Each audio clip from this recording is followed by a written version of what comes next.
Welcome to Out of Print Audio. If you like this content, remember to like, comment, and subscribe.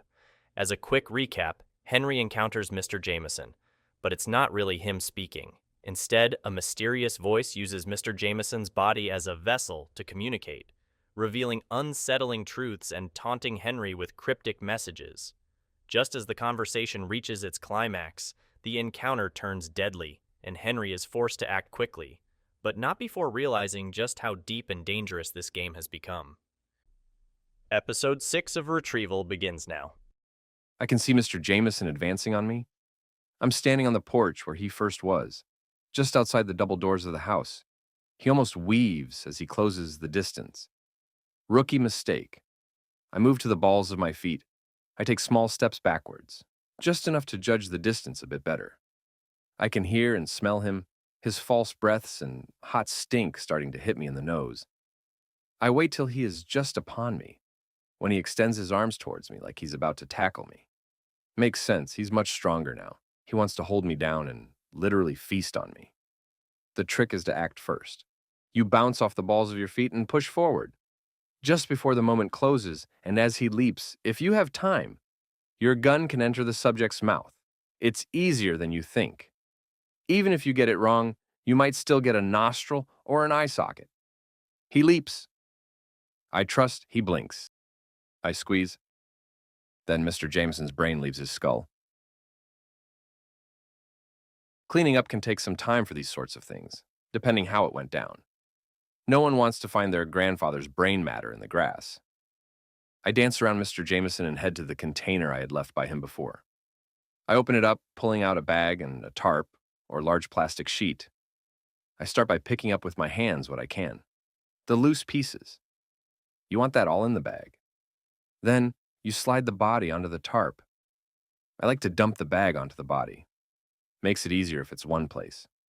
Now I can start to slide him towards the trailer. Furnace should be hot enough now.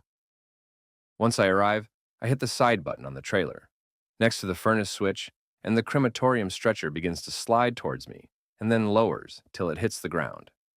The stretcher can be pretty hot, so you want to make sure you have space when it comes out. I start taking off what remains of the harness and his clothes. Takes a few minutes. Some people have things on them the family might want. You never know. I have a separate bag and the hazard waste for that stuff. I start to drag him towards the stretcher. He moves well. It's not long before he's secured. I want to check on the wife now. I wasn't sure if she was going to turn on me. I'm back in the house again. I take a bottle of cleaner from the containers I had left on the table. I spray the floor and try to use the existing towels to clean up a bit. Once I'm done, I throw them into the hazmat waste. Place seems tidy enough for now. Floor's clean. I take off my hazmat suit and it goes in the waste containers. I take off my jacket, my belt, and gun now. I trade it out for something more like an apron. I check around for any cameras in the home. Looks like they wanted privacy because the only cameras I could find were on the outside. I find the security booth for the home just off the kitchen. All the cameras were previously deactivated. This guy, whoever he is elusive. Besides the size of his thumbprints, I don't have anything on him. I sit down next to Mrs. Jamison, and I lift her shirt up a bit. I need easy access for what comes next. I reach into the apron. Behind it, on the part that sits against my body, is a small pocket. I pull out a packaged syringe. I rip open the package with my teeth.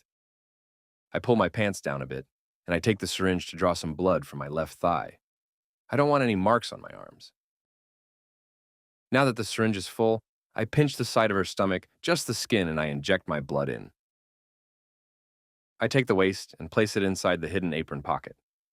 I redress myself. I do the same for her and lift her into a chair. Her face and body are pretty clean, no need to tidy her up too much. Shouldn't be too long now, I hope. Sun's starting to set now.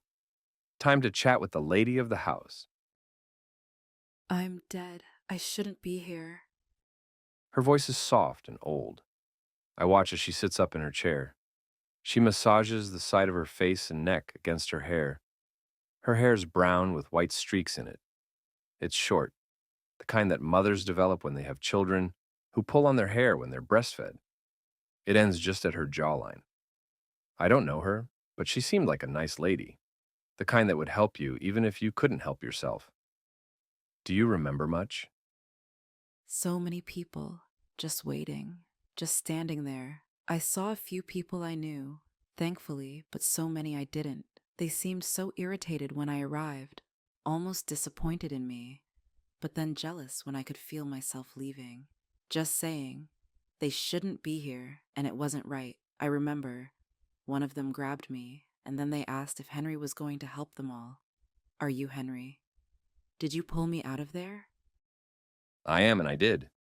Oh, you're the hero of middle elementary. I heard of you. She looks at me for a moment, staring at me or past me, I'm not quite sure. It's always interesting watching people and how they respond. I saw him, just as I was leaving. My husband. He apologized, the great ape, saying things would be okay. I told him that it wasn't his fault and that I loved him. He seemed to smile at that, and then I was here. Oh, there's another person here. What a beautiful young lady. Such a lovely white dress. Is she with you? I look around and I can't see anyone. This happens a bit. I wonder if it's a reflex of some kind. Hard to say what state their minds are in. I mean, can they be called minds now? Is she even alive? Either way, there's information she still has, and I don't have long to collect it.